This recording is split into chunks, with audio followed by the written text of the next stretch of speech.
ওরে তুমি হলে ওই বাচ্চার মাইয়া। ছোট পর্দা ও চলচ্চিত্রের পরিচিত মুখ তারিকুজ্জামান তপন এখন জীবন যুদ্ধের কঠিন সময় পার করছেন।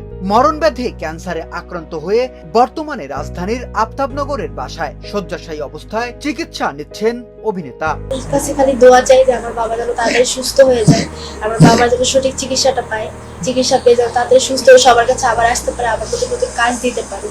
অভিনেতার স্ত্রী সাবিনা হেলেন জানান, গেল বছরের ডিসেম্বরে তপনের খাদ্যনালীর ক্যান্সার ধরা পড়ে। পরে চিকিৎসকেরা জানান রোগটি ইতিমধ্যে চতুর্থ পর্যায়ে পৌঁছে গেছে। এখন পর্যন্ত তাকে 3টি কেমোথেরাপি দেয়া হয়েছে। আমরা তো এই চিকিৎসা করতে পারতাছি না, আমরা যদি এই চিকিৎসা করতে পারতাম তাহলে আমরা তারপরে আল্লাহ পাকের কাছে যেটুকু পারছি এইটুকু চেষ্টা তো করতেছি। তারপরে আপনাদের কাছে সবার কাছে আমার অনুরোধ জন্য সরকারের কাছে যে আমার স্বামীর জন্য চিকিৎসাটা ভালোভাবে হয়।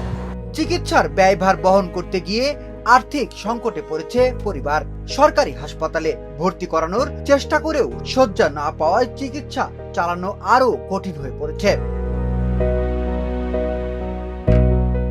একসময় নাটক ও সিনেমায় কমেডি চরিত্রে জনপ্রিয় ছিলেন তপন। অভিনয় করেছেন আলতা বানু, ঠিকানা, জোড়া শালিক সহ বহু জনপ্রিয় কাজে। এদিকে সহকর্মী, ভক্ত ও সরকারের সহযোগিতার অপেক্ষায় অভিনেতার পরিবারের।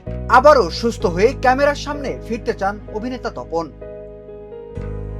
বিনোদন ডেস্ক, শোবিজ 24।